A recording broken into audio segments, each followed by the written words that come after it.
One of my patrons gave me this story yesterday and asked me to talk about it. And the reason I didn't make a video about it yesterday is because I wanted to do a little bit of investigation first. I genuinely did not believe that this story is real. And I wanted to see if it's a Poe or not. Turns out that no, this is a real story and it's quite worrisome. And it's also interesting that the mainstream media doesn't talk about it. And I think the reason it doesn't talk about it is that it would cause a lot of public indignation. It would get a lot of people pissed off, and it would start a dialogue within British society, which I genuinely think that a lot of activists and NGOs and ideologues are trying to avoid the dialogue from happening. And instead, they're trying to impose their ideology through intimidation and fear. And the reason I think it happens is because there is a lot of money at stake here.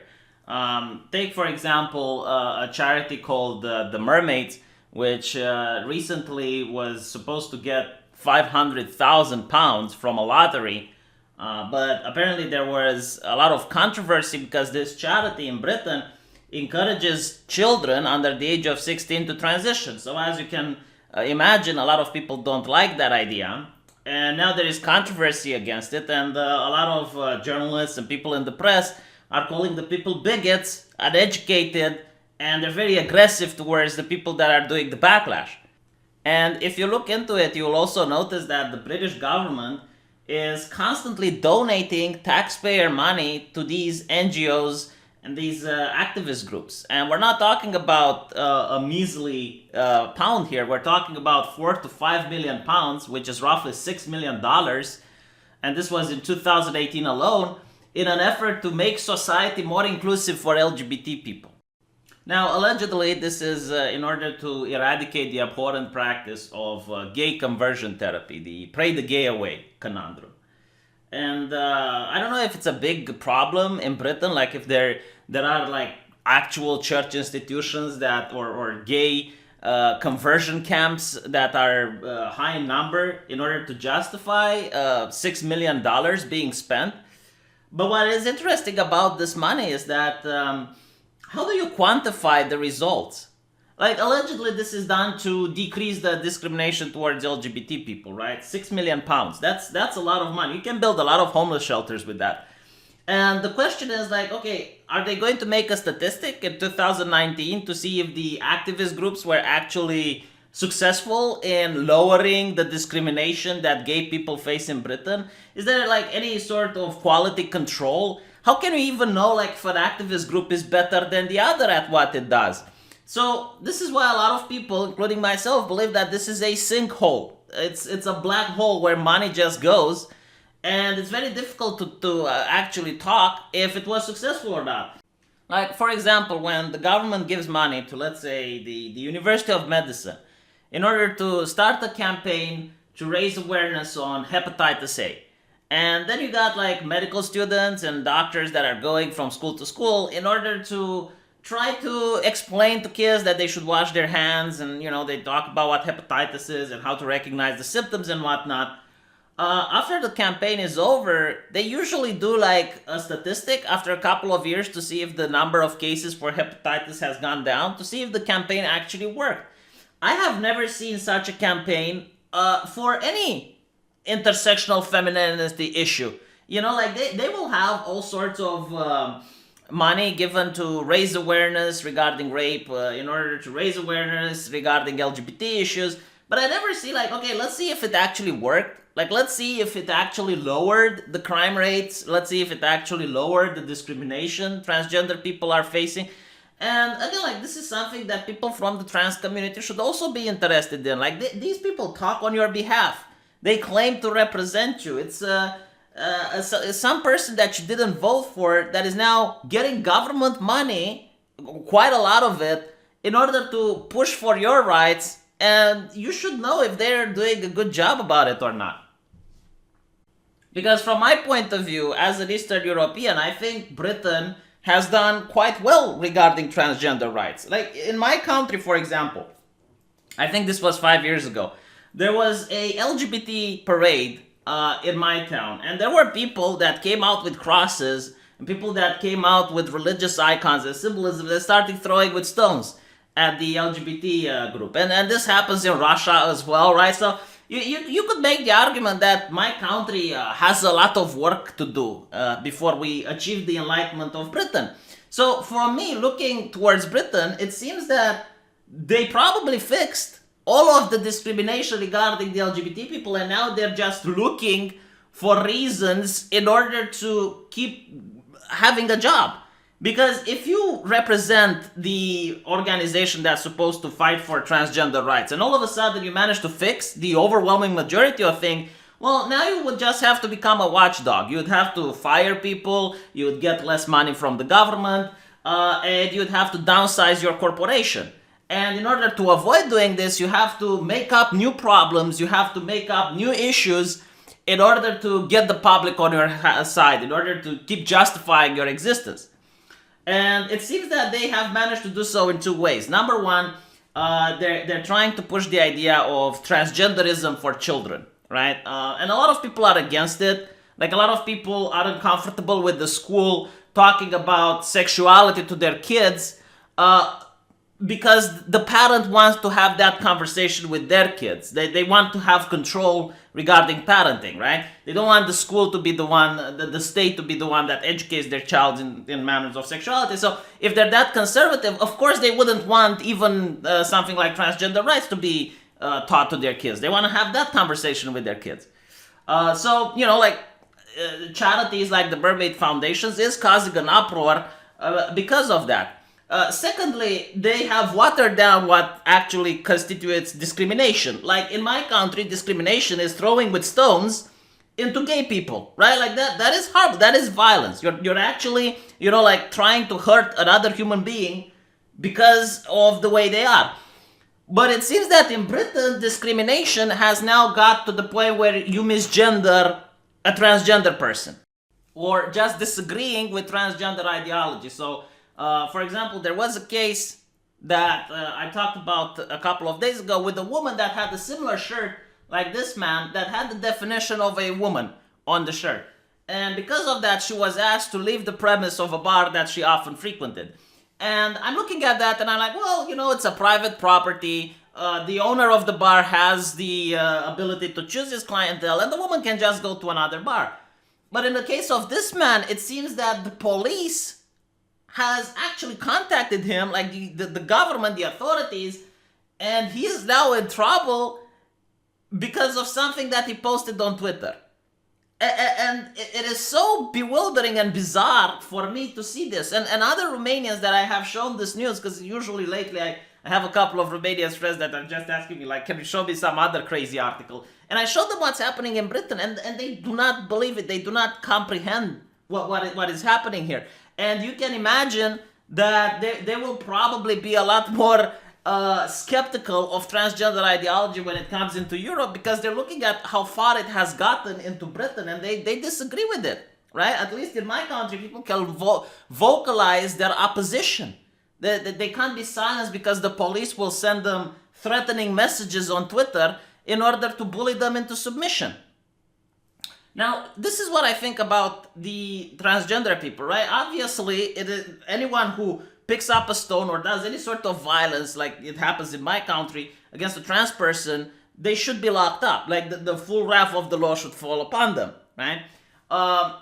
And now you're talking about something completely different, not violence, but words. And the liberal concept, the concept which our nations and democratic nations are founded, is that your rights end where other people's rights begin. So you do have the right to claim or to behave in any way and to dress in any way you want.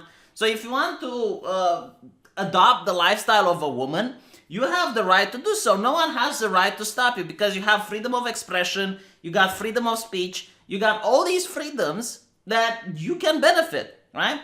But other people also have the right to trust their senses.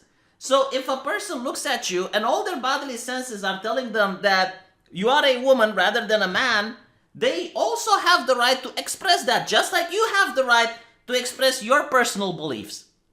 But it seems that you have a conflict now, right? Like, as progressives call it, the transgender person have their subjective truth. I love that expression. It's their subjective truth, right? But let's talk about a conservative Muslim, someone who doesn't think that transgender people are a thing, who thinks that Allah made a man and a woman and they can't polymorph between each other. Now, his subjective truth is different. He looks at you, you claim you're a woman, the Muslim man doesn't think you're a woman, right? Because of his religion. And maybe he doesn't want to lie. So now you're forcing him to choose between what should he do? Should he lie and pretend that you are a woman even though you're not? Or should he just accept that you're not and risk getting into trouble with the authorities? So this is like a predicament, and it is worthwhile of having a conversation regarding it. But you can't have a conversation because in Britain, at least, people are afraid of the police. It's just bizarre, right? But here's another thing. Like, I grew up in a very conservative household, and I was surrounded by Christians. And they believe in a supernatural deity that's omnipotent. And not only that, but they know what the supernatural deity requires of me. So they would speak on the behalf of God and tell me that God doesn't want me to play Dungeons and Dragons. God doesn't want me to listen to heavy metal music. God doesn't want me to do this. God doesn't want me to do that. And God wants me to behave in such and such way. Now, Christians genuinely believe in this, right? Like, it's their subjective truth, as they call it. And if I were to tell a Christian that I don't believe there is a God, that would have been the most offensive thing that I could have told to that particular person. Like, there was probably nothing else that I could have told him which would have been more offensive, because that means that all of his life was a lie. Like, all the way he had lived his life, or everything that he did up till that point was for naught. And of course they would get extremely upset, right? And sometimes they would even get quite violent.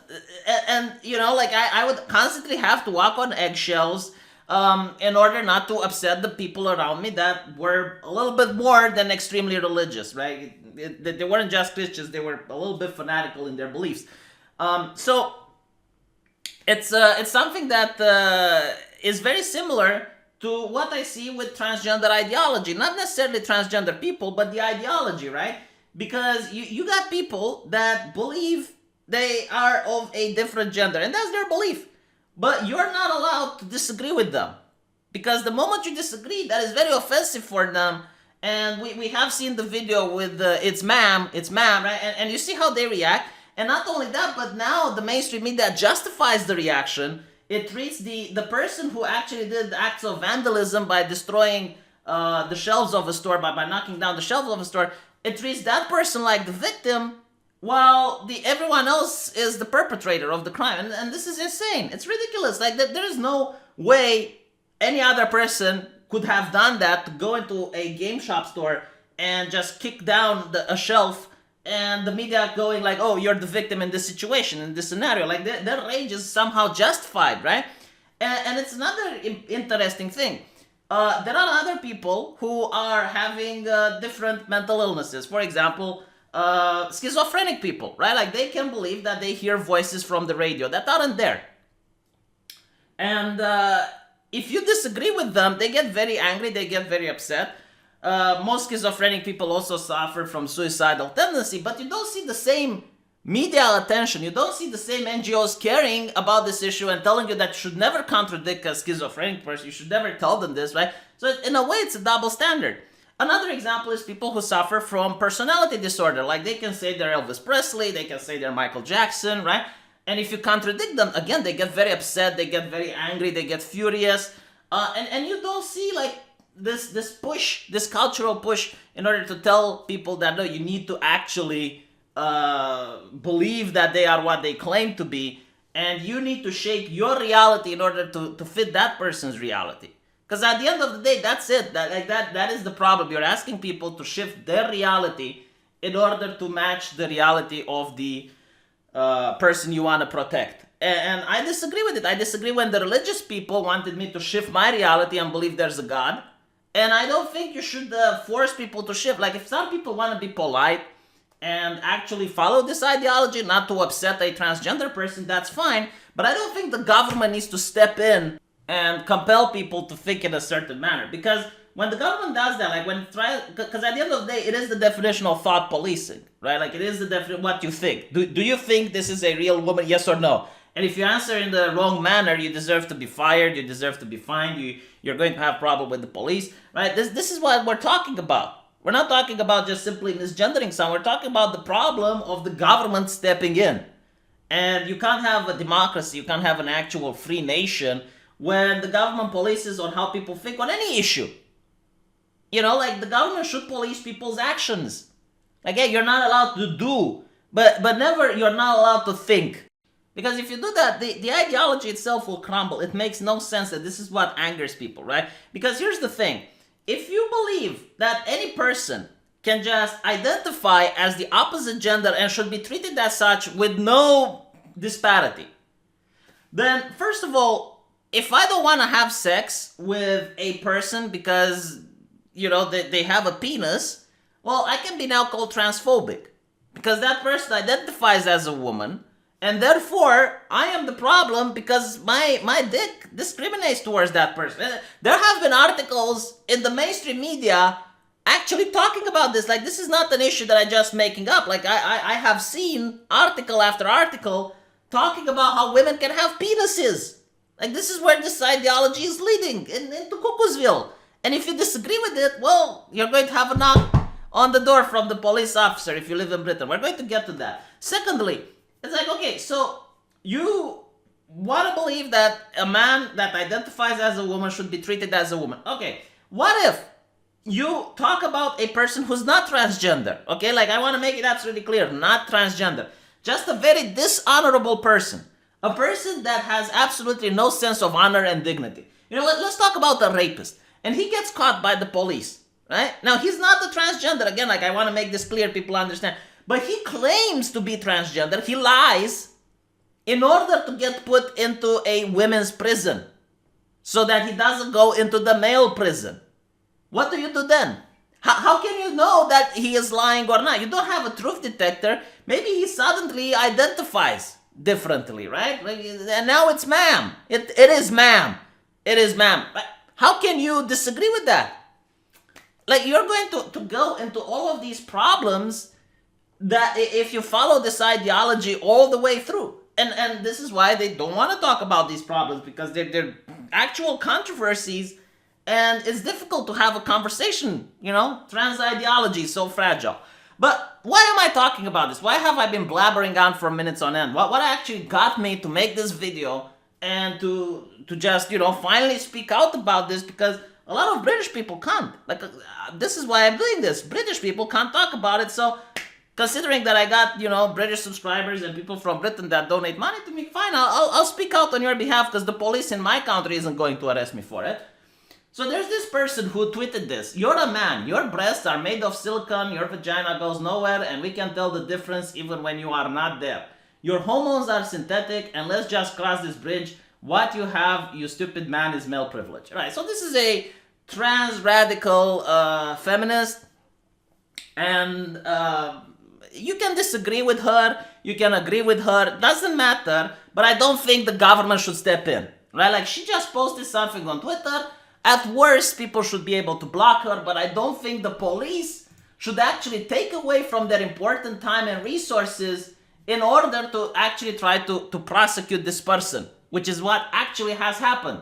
So apparently, Harry the Owl tweets out and says, spoke to PC from Humberside, introduces himself as representing the LGBTQ community on a report of hate speech by me. Okay, so all of a sudden I want you to notice, how on earth can he be representing the LGBTQ community? Where does he draw his legitimacy from? Has the LGBTQ community, the Q is silent, voted for this person as their representative? Have they elected him? Have they hired him? Is there any normal legitimacy to his position of power? I personally don't think there is. I just think like this is the case of a government employee which claims to speak on behalf of the community. If I was a transgender person, I would definitely have issues with this. It's like, well, how can you represent me if you never ask what I want? Maybe I'm wrong. Maybe transgender people in Britain have completed polls and surveys, regarding what issues they find concern with. Please let me know in the comment section, because I do know I have a couple of transgender people that listen to me. Some of them are even my Patreons. I guess I'm quite transphobic if I'm actually getting transgender people donating to me. They found me via my company, have been all over the website, and decided if I employed trans people at all, it was not a safe place for them, and work should know. So just by disagreeing that transgender people are women, it is not a safe place. I don't understand. Like, I genuinely cannot comprehend. Like, this is not a person who is doing any sort of violence according to Eastern European standards. But like, maybe the saying "sticks and stones" has a different meaning now. Because when I grew up, there was a lot of bullying, but I understand, especially in the West, there's a lot of anti-bullying law. Like, bullying is something very rare that if it happens, people get expelled immediately. So maybe they didn't have the sticks and stones, and maybe words for them are like violence. Like, I can't understand anywhere else. It's just an opinion. Like, if I go to a company and the boss has a different political opinion or a different worldview than I do, that is not violence towards me. Like, if my boss, for example, believes that atheists are going to burn in hell, and they're going to have like the worst punishment imaginable because they didn't repent for their sins, but as long as he doesn't act on it, why would that be unsafe for me? Why would it be an unsafe environment, right? And if my boss acts on it, then I can sue him. But this is madness. Anyway, the cop said he was in possession of 30 tweets by me. This is another worrying thing that we're seeing, where people aren't trained into using the internet. Like, nowhere at school was I told, be aware of what you post in social media. Treat social media like it's your public documents, because this is what it is at this point. It sounds ridiculous, but after seeing so many people getting fired or getting into trouble with the police officers, as we see in Britain, yeah, like, if I would have a kid, I would tell him, like, look, if you want to be on social media, you should have like a public account that is like 100% serious. You only post things there that you would post, in front of your teacher or in front of your boss or something like that. And then you can have like an anonymous account or something where you make absolutely sure you don't break anonymity, and that's where you can be the real you. That's where you can actually express your opinions and your thoughts. And I would encourage everyone to teach their kids to behave this way, because as you can see, this should be the mantra of Twitter. It's like, well, welcome to Twitter, 2008. Post whatever you want and get fired 5 years later. It is insane. Being in your private bedroom, you have the opportunity to open your computer, and there are like a selection of keys you can press, and this will get you either fired or in jail. It's just mind-boggling. But anyway, he said no. I asked if any came close to being criminal, and he read me a limerick. Honestly, a limerick. A cop read me a limerick over the phone. So the guy did nothing wrong. Like, he is asking, okay, did I commit any crime, officer? And the officer says, no, you haven't. And normally this is where the conversation should have ended. Like, if it was America, I strongly believe that the guy could have sued the officer for harassment. Like, why do you keep going? I did not commit a crime, right? But apparently, the officer insists that it's a problem, and the guy points out, like, I didn't make the poem, I just retweeted it. And here we find out that simply retweeting and liking something is now problematic. So now you don't even have to push your keys in a certain manner in order to get fired or in trouble. You can just move the mouse and do the click, and you can, get in trouble and get a call from the police. It's insane. Absolutely insane. No one from Eastern European will believe this. You have to show them receipts. You have to show that this actually happened, and they will be like, whoa, holy shit, like, Britain is fucked up. And you know what I think? I think the people from Britain don't know about this. Like, I genuinely think the general population of the United Kingdom do not know that this is possible. Like, I think even they would be bewildered. This is why, like, the mainstream news isn't talking about it. But anyway, so Apparently, I asked why he was wasting his time on a non-crime. He said it's not a crime, but it will be recorded as a hate incident. All right. So if you do not believe in transgender ideology, like, and again, like believing something is not something you can help. You either believe it or you don't. Like I can't believe in God. All right. Like I just can't. It does like. There's no way for me to believe it.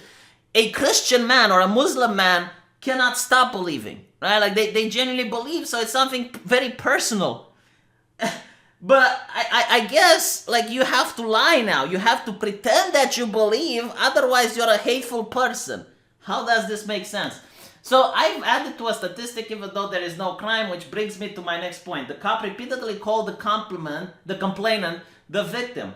I asked how there could be a victim if he's established that there was no crime, and he said that's just how it works. So again, like this is something that the British public should know. When you see statistics of discriminations towards LGBT people, note that events like this are what adds to these statistics.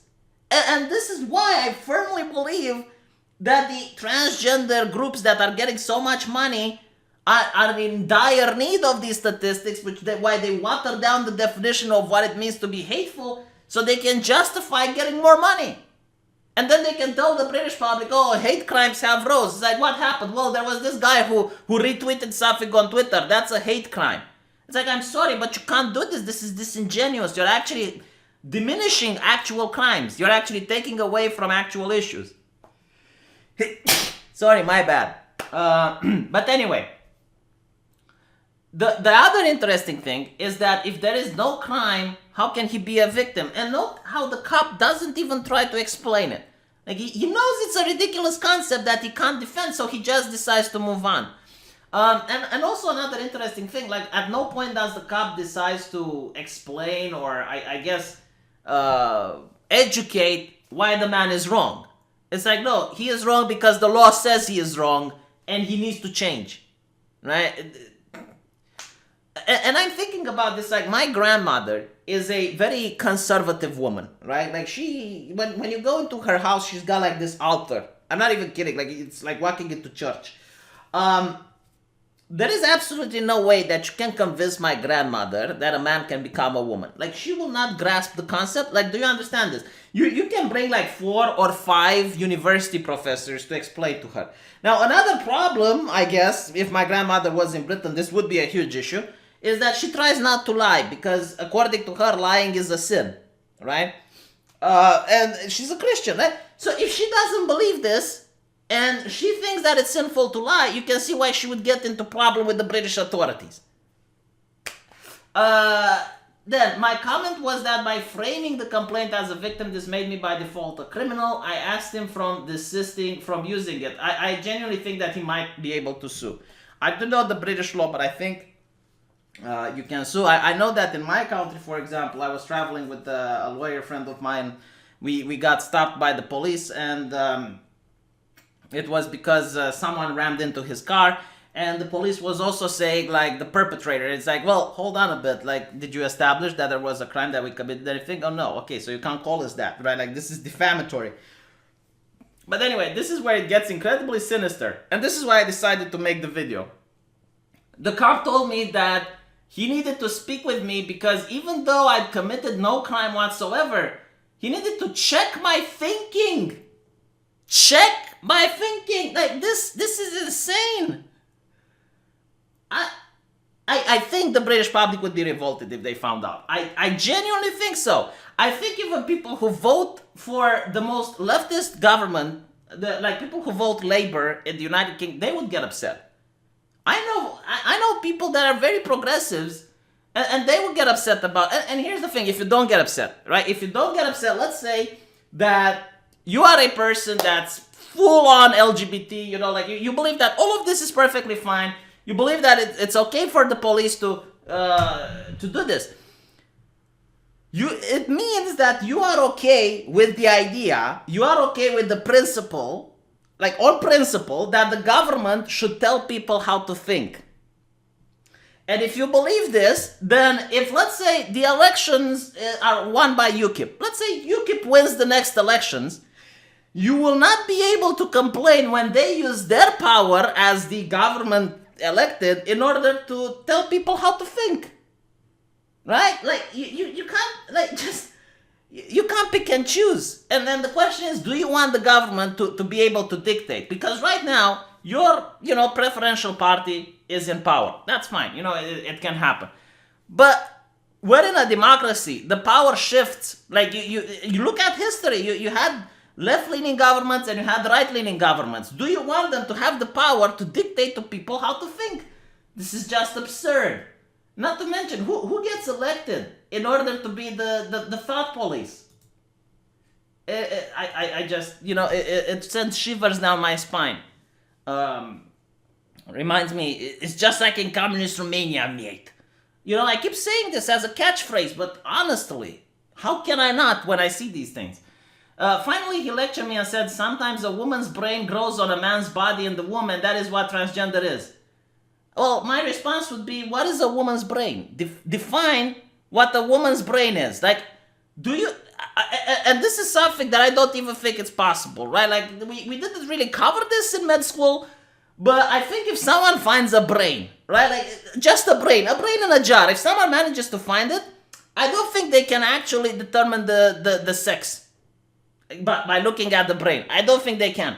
I think if you get a cranium, you can, and you can probably even determine the race by looking at bones. Like, there are forensics, you find like some guy buried a skeleton in his backyard. You can look at the bones and you can tell the gender, you can tell the race, you can tell the age, right? Like, there are forensics specialized in order to do this to catch criminals. But I don't think that if you have a brain, you can look at it and say, yeah, this is a woman's brain, right? So this is just ideological horseshit. This is not supported by actual science. This is some academia type of thing. Someone that likes to talk too much and philosophize a lot, and they came up with these cookie concepts that are not supported by the scientific theory. And then you got, lastly, he told me that I need to watch my words more carefully, or I was being at risk of being sacked by the company for hate speech. This is a threat. You can sue. You can sue the British police for this. No problem. You will win. I mean, I don't know. I don't know how the British courts are. Like, maybe they're just as interesting as the police. But in any other civilized country that loves democracy and freedom, you would manage to, like, this is a direct threat. There is no way to look at it. I don't think, like, the policeman really cares about your well-being. I'm a little bit skeptical. I don't think, like, the officer really cares about Limerick. About Harry the Owl. I think the officer really wants this person to comply to his ideology, to just... And again, like, the question is, like, we're talking about Britain, right? Like, even from Romania, I read in the Romanian newspapers about the grooming gang scandal. Like, this has made international news. No other country in Europe had this problem. Like, it's just Britain that had dozens upon dozens of cities infested by grooming gangs. Who do you think is to blame for this? The police, of course. And they say, oh, well, we didn't want to be called racist and it's because we're PC, he. Okay. Shouldn't you have a little bit more shame then and invest more money into, I don't know, actually tackling crime, real violence, than having people that are paid out of taxpayer money in order to patrol Twitter and issue these types of ridiculous phone calls? Maybe, maybe I'm a little bit wrong. Who knows? I'm not a British person. I'm just looking at this. And the only reason I make this video is because, number one, a Patreon of mine asked me to do. And secondly, it's because I don't want this happening in my country. Jesus, fuck me. It's like, too much powers to the police. It's not even about transgender rights anymore. It's just about, like, with what right does a police officer tell a citizen to check his thinking? Yeah. And by the way, like, it seems that the police admitted that this has happened. Like, they actually said that this conversation took place. So at first I thought, no, this is something that the guy pulled out of his ass. The activists usually do that. But no, it turns out that he got in trouble with the law. Let me know what you think. I found this to be incredibly shocking, bewildering. I think people need to sack up and start having a conversation about the money, especially. Where is the money going? Why is the government giving so much cash to these NGOs? How successful are the NGOs in tackling the issues that they claim to tackle? Why is the police able to harass private citizens who have committed a crime according to the police? These are very important questions that any person who's passionate into politics, any person who likes to do political commentary should ask on their channel.